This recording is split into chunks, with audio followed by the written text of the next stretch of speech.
નમસ્કાર દર્શક મિત્રો, આપ જોઈ રહ્યા છો વિક્રમ ન્યૂઝ. હવે જોઈએ અગત્યના સમાચાર.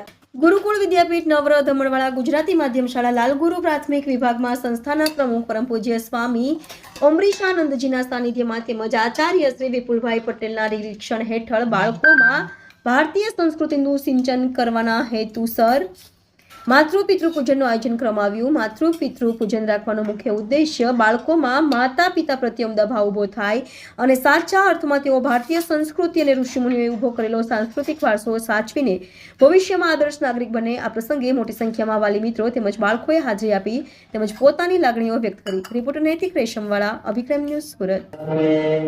नमस्ते.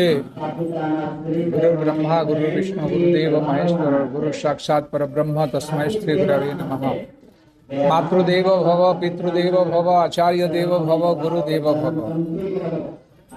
મિત્રો, દર વર્ષે ગુરુકુળના પાવન પટાંગણમાં માતૃપિતૃ પૂજનનો એક બહુ સુંદર કાર્યક્રમ રાખવામાં આવે છે.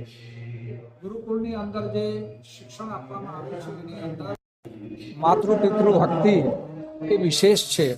કારણ કે માતા પિતા થકી આપણે આ સંસારમાં આવીએ છીએ અને માતા પિતા ગુરુ અને ગોવિંદ આ ચાર જે છે આ ચાર એ પ્રત્યક્ષ દેવો છે. જે બાળક પોતાના માતા પિતાનો શ્રદ્ધા ભક્તિ અને સેવા કરતા હોય છે એને ચતુર્વર્ગની પ્રાપ્તિ હોય છે. માટે મિત્રો, આપણી આ ભારતીય સંસ્કૃતિ છે. ભારતીય સંસ્કૃતિમાં આપણે ભગવાન રામ અને ભગવાન શ્રી કૃષ્ણ જે પરમાત્માના સાક્ષાત અવતાર હતા તેઓ પણ માતા પિતા અને ગુરુની સેવા કર્યા છે.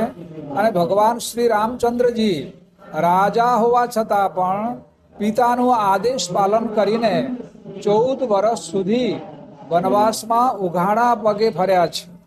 આ એની પિતૃભક્તિ છે અને માતૃભક્તિ છે, પિતૃભક્તિ છે. ભરત જ્યારે પોતાના ભાઈ ભરત જ્યારે ચિત્રકૂટ ગયા અને રામજીને અયોધ્યા લઈ આવવા માટે બહુ જ કોશિશ કરી, પ્રાર્થના કરી, છતાં પણ ભગવાન રામે કહ્યું કે બેટા ભાઈ ભરત, આપણે પિતાનું જે વચન છે પાલન કરવું જોઈએ. જો હું અયોધ્યા આવી જાઉં તો પિતાનું વચન ખોટું પડશે અને એમના જે સદગત આત્મા છે આ સદગત આત્માને દુઃખ થશે કે મારા પુત્રો મારા વચન પાલન કર્યું નથી. માટે ભગવાને આચરણ કરીને પોતાના જીવનમાં બતાવી ગયા છે અને તેથી આજે હજારો વર્ષોથી એની રામકથા ગવાય છે, એની કથા ગવાય છે.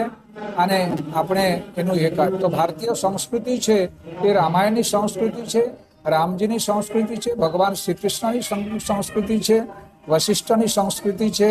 તો એ પરંપરા આપણે આ ગુરુકુળમાં પણ આપણે જાળવી રાખીએ છીએ. તો એને માટે આ કાર્યક્રમ છે.